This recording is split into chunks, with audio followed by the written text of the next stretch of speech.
राजस्थान के रण में बहुजन समाज पार्टी के चुनाव प्रचार अभियान को धार देने के लिए खुद पार्टी सुप्रीमो मायावती 8 चुनावी रैलियां करेंगी। ये रैलियां 17 से 20 नवंबर के बीच होंगी। यूपी चुनाव में लगभग निष्क्रिय रहने वाली मायावती आखिर इतना एक्टिव नजर क्यों आ रही हैं? राजस्थान में सत्ता के लिए कांग्रेस और बीजेपी के बीच सीधी टक्कर मानी जा रही है। यहां भले ही बहुजन समाज पार्टी दहाई का आंकड़ा पार ना कर सके, लेकिन प्रदेश की सभी 200 सीटों पर चुनाव लड़ने का उसका फैसला प्रदेश के चुनावी परिणाम पर गहरा असर डाल सकता है।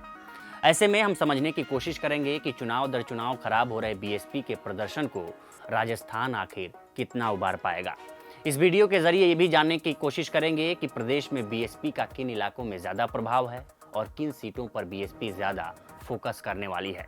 इसके साथ ही ये भी जानेंगे कि साल 2008 और 2018 न दोहराया जा सके, उसके लिए बीएसपी का क्या प्लान है। दरअसल राजस्थान ने केवल 2 पार्टियों का शासन देखा है, कांग्रेस और बीजेपी, लेकिन पिछले कुछ चुनावों से बीएसपी की भी इस प्रदेश की राजनीति में एंट्री हुई है।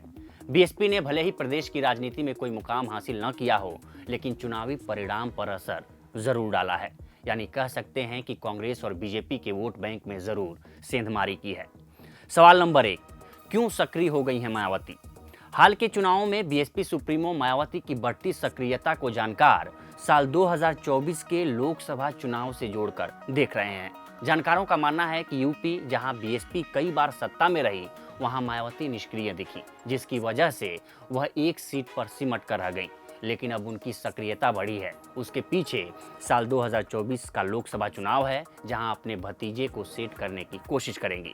इसके लिए बीएसपी अंदर ही अंदर रणनीति भी तैयार कर रही है। राजस्थान के बीएसपी प्रमुख भगवान सिंह बाबा ने क्विंट हिंदी से बातचीत में दावा किया कि पार्टी इस बार मिशन 60 पर काम कर रही है। इस चुनाव में सत्ता की चाबी भी बीएसपी के पास होगी। पार्टी पूर्वी राजस्थान के 15 जिलों धौलपुर, भरतपुर, करौली, सवाई माधोपुर, दौसा, अलवर, सीकर, झुंझुनू, चूरू, हनुमानगढ़, गंगानगर, बाड़मेर, जालौर, नागौर और जयपुर ग्रामीण में 60 विधानसभा क्षेत्रों पर ज्यादा फोकस कर रही है। उन्होंने कहा कि पार्टी पहले भी यहां जीत चुकी है। पिछले चुनावों में कई सीटों पर बीएसपी दूसरे और तीसरे स्थान पर रही थी। हमारा संगठनात्मक कार्य भी यहां पहले के मुकाबले ज्यादा मजबूत हुआ है। जानकारों का मानना है कि अगर प्रदेश के चुनावी परिणाम में बीएसपी के मिशन 60 की झलक दिखी तो मामला त्रिकोणीय हो सकता है। यानी राजस्थान में हंग असेंबली की नौबत आ सकती है। साल 2008 और 2018 के दल बदल के सवाल पर बाबा ने कहा कि हम गारंटी तो किसी की नहीं ले सकते, लेकिन पार्टी ने इस बार बिकाऊ नहीं, टिकाऊ कैंडिडेट को मैदान में उतारा है। जीतने के बाद वह पार्टी नहीं छोड़ेंगे, क्योंकि बीएसपी इस बार निर्णायक भूमिका में होगी। पिछली बार विधायकों की संख्या कम रहना भी उनका दूसरे दलों में शामिल होना बड़ा कारण रहा। दरअसल बीएसपी के लिए दलित वोट बैंक हार्डकोर रहा है। इसी के बलबूते वह न सिर्फ चुनाव जीतती आई है, बल्कि यूपी में सत्ता भी हासिल की है।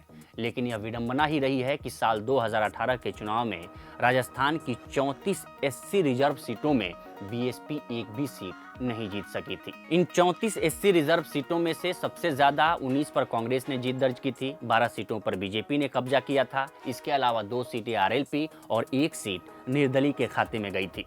राजस्थान में 59 सीटें एससी एसटी के लिए आरक्षित हैं, जिनमें 34 एससी और 25 एसटी के लिए हैं। अगर पिछले चुनाव को एनालिसिस करेंगे तो पाएंगे कि इस वर्ग के पास ही सत्ता की चाबी रही है। राज्य में इस समुदाय की करीब 32% आबादी है। इनमें करीब 18% एससी और 14% के आसपास एसटी हैं। साल 2008 के चुनाव में कांग्रेस ने 59 में से 34 सीटों पर कब्जा किया था। बीजेपी को 15 सीटें मिली थी और अन्य के खाते में 10 सीटें गई थी। इन्हीं सीटों के दम पर कांग्रेस 96 पर पहुंची थी और सरकार बनाई थी। बाद में अशोक गहलोत ने बीएसपी के 6 विधायकों को अपने पाले में कर कांग्रेस में शामिल करा लिया था। साल 2013 के चुनाव में भी यही पैटर्न नजर आया। इस चुनाव में बीजेपी ने 59 में से 50 सीटों पर कब्जा किया था। कांग्रेस के खाते में केवल 4 सीट आई थी और बीजेपी 163 सीटों के साथ सरकार में लौटी थी।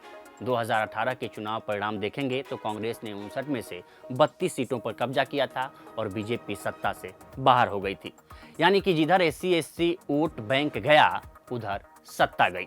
इस चुनाव में भी गहलोत ने 2008 वाला दांव अपनाया था। बीएसपी के जीते 6 विधायकों को अपने पाले में कर कांग्रेस में शामिल करा लिया था। इस बार बीएसपी ने क्या प्लान तैयार किया है? दरअसल राजस्थान में 60 सीटें ऐसी हैं जहां दलितों का प्रभाव है।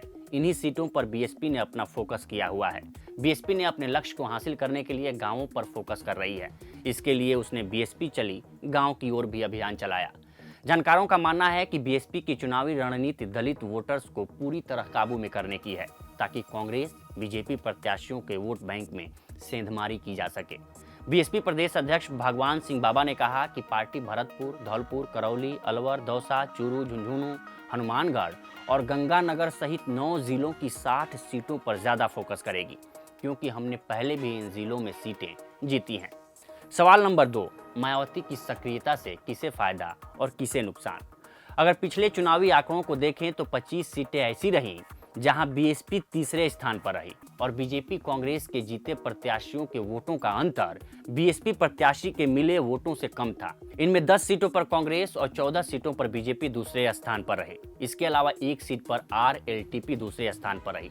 अगर इनमें से बीएसपी इन सीटों पर नहीं होती तो कांग्रेस और बीजेपी को फायदा होता। ऐसे में अगर कांग्रेस जीतती तो उसकी 10 सीटें बढ़ जाती और बीजेपी जीतती तो उसकी 14 सीटें बढ़कर 73 से 97 हो जाती। जानकारों का मानना है कि अगर पिछले 3 चुनावों का पैटर्न देखेंगे तो एससी एसटी वोट बैंक 2008 के चुनाव में कांग्रेस के साथ था, तो 2013 के चुनाव में बीजेपी के साथ और फिर 2018 के चुनाव में कांग्रेस के साथ। अगर ऐसा ही रहा तो निश्चित रूप से कांग्रेस को नुकसान पहुंचाएगा। लेकिन अगर पैटर्न बदला और एससी एसटी वोटर्स का रुझान बीजेपी कांग्रेस से हटा तो निश्चित तौर पर बीएसपी एक की रोल की भूमिका में होगी। सवाल नंबर 3, किन मुद्दों पर चुनाव लड़ रही बीएसपी? राजस्थान में पिछले कुछ सालों में दलितों पर उत्पीड़न की घटनाएं बढ़ी हैं। इसके लिए बीएसपी प्रदेश की गहलोत सरकार पर हमलावर है। इसके लिए बीजेपी को भी जिम्मेदार ठहरा रही है। साथ ही ओबीसी आरक्षण के मुद्दे पर भी बीएसपी दोनों पार्टियों बीजेपी कांग्रेस को घेर रही है। हालांकि बीएसपी कितनी कामयाब होगी ये चुनाव परिणाम ही बताएगा, लेकिन ये जरूर है कि बीएसपी ने 200 सीटों पर उम्मीदवारों की घोषणा कर कांग्रेस और बीजेपी दोनों की चिंता बढ़ा दी है।